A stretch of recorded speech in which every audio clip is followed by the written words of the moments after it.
जय श्री राम, जय श्री राम, जय जय श्री राम। तो इस वीडियो में हम लोग देखेंगे कि ये आरएनए वर्ल्ड हाइपोथेसिस क्या होता है। भाई देखो, आरएनए वर्ल्ड हाइपोथेसिस कहता है, यह हाइपोथेसिस है, कोई थियरी नहीं है। ये आरएनए वर्ल्ड हाइपोथेसिस पता है क्या कहता है? ये कहता है कि जो फर्स्ट लाइफ थी ना हमारी, फर्स्ट लाइफ थी हमारी, ये फर्स्ट लाइफ में जो जेनेटिक मटेरियल था वो आरएनए ही था। मतलब इस अर्थ पे सबसे पहले आरएनए आया था, उस आरएनए से डीएनए आया और तब प्रोटीन आया, है ना। जैसे हमारा, हम तो जानते हैं ना सेंट्रल डोग्मा ऑफ लाइफ में, कि डीएनए जो होता है सेल्फ रेप्लिकेटिंग मॉलिक्यूल होता है, और इस डीएनए से आरएनए बनता है और आरएनए से प्रोटीन बनता है। लेकिन ये आरएनए वर्ल्ड हाइपोथेसिस पता है क्या कहता है? कि आरएनए जो है ये पाइनियर जेनेटिक मटेरियल है, और ये डीएनए से पहले आया था, फिर इसके बाद से इनसे प्रोटीन आया था। और भाई इसका हमें वो भी मिल चुका है, हम मतलब इसके प्रूफ भी मिल चुके हैं। अब क्या प्रूफ मिला है? जैसे आप देखें, हमें मिला है राइबोजाइम। राइबोजाइम क्या होता है? हम सब लोग जानते हैं कि राइबोजाइम जो होता है ये ये कैटालिटिक आरएनए होता है। और कैटालिटिक आरएनए मिलने के बाद से ये एक बहुत बड़ा प्रूफ हो चुका है कि जो फर्स्ट जो आरएनए हमारी इस अर्थ पे आया था वो सेल्फ कैटालिटिक मॉलिक्यूल था। ये जो चीज़ है ना, ये कैटालिटिक आरएनए सबसे ज़्यादा इस थ्योरी को और इस हाइपोथेसिस को अवलंबन देता है। अच्छा, ये टर्म, ये अलेक्जेंडर रिच जो थे ना, उन्होंने फर्स्ट प्रपोज किया था कि RNA was first genetic material on this earth, और इस आरएनए से ही लाइफ आया है।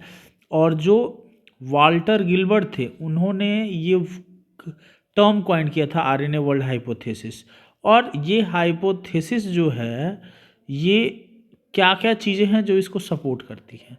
भाई देखें, एक तो हमें मिल गए बहुत सारे कैटालिटिक आरएनए मॉलिक्यूल मिल गए।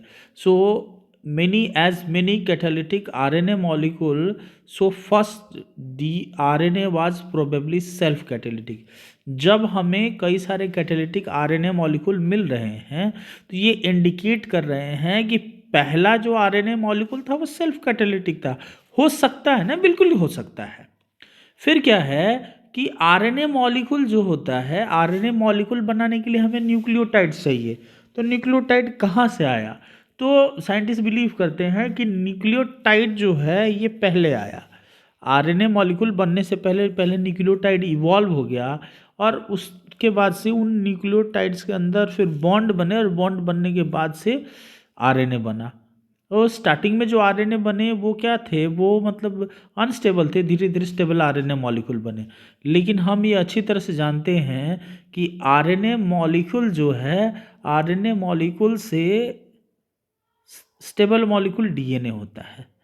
तो साइंटिस्ट बिलीव करते हैं कि प्रोबेबली आरएनए जो है उसमें पेयरिंग की वजह से डीएनए मॉलिक्यूल इवॉल्व होके आए, और डीएनए मॉलिक्यूल जो था वो कॉम्पेरेटिवली स्टेबल मॉलिक्यूल था। क्यों? रीजन मैं बता रहा हूँ।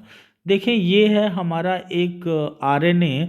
तो आरएनए में देखें राइबोज शुगर होता है, और राइबोज शुगर के सेकेंड प्राइम ये कार्बन पे देखें OH ग्रुप होता है।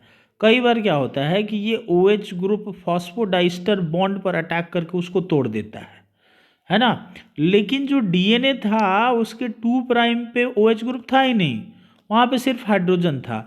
तो वो फॉस्फोडाइस्टर बॉन्ड को नहीं तोड़ता था। तो डीऑक्सी राइबोज शुगर की वजह से डीएनए जो था वो कॉम्पेरेटिवली स्टेबल हो गया, और धीरे धीरे क्या हुआ कि ये आरएनए वर्ल्ड से डीएनए वर्ल्ड में चेंज हो गया, है ना।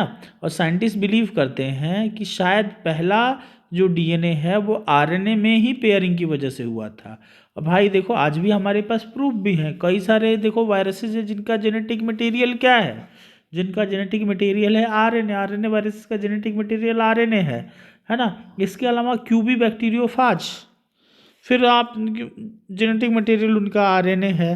एंड देन यू सी, जैसे आप देखो, एक साइंटिस्ट थे, इनका नाम है जॉन सुदरलैंड। तो इन्होंने यूनिवर्सिटी ऑफ कैम्ब्रिज में एक एक्सपेरिमेंट किया कि इन्होंने हाइड्रोजन साइनाइड, हाइड्रोजन सल्फाइड और अल्ट्रावायलेट रेज से आरएनए बना दिया। तो इसके ये पूरा जो लेक्चर है, इससे हम क्या कंक्लूजन निकालते हैं कि शायद ये एक्चुअली आरएनए वर्ल्ड हाइपोथेसिस इस ये सपोर्ट करता है उस विचार को कि सबसे पहले आरएनए आया, फिर आरएनए से डीएनए आया, फिर प्रोटीन आए इनसे, है ना। तो पहला मॉलिक्यूल आरएनए था, और ये जो पॉइंट जितने भी मैंने बताए ये इसको सपोर्ट करते हैं। क्या क्या सपोर्ट करते हैं कि जो जो पहला आरएनए मॉलिक्यूल बना वो न्यूक्लियोटाइड से बना, न्यूक्लियोटाइड पहले इवॉल्व हुए थे, फिर आरएनए में पेयरिंग से ही डीएनए बना, और आरएनए वर्ल्ड जो है डीएनए से हमारे रिप्लेस हो गया। और सबसे बड़ा प्रूफ क्या है कि हमारा कैटालिटिक राइबोजाइम ये दिखा रहा है ना कि स्टार्टिंग के आरएनए हो सकता है कि कैटालिटिक थे, सेल्फ कैटालिटिक थे। तो अभी इस वीडियो में इतना ही, बाकी देखेंगे नेक्स्ट वीडियो में। आज्ञा दीजिए।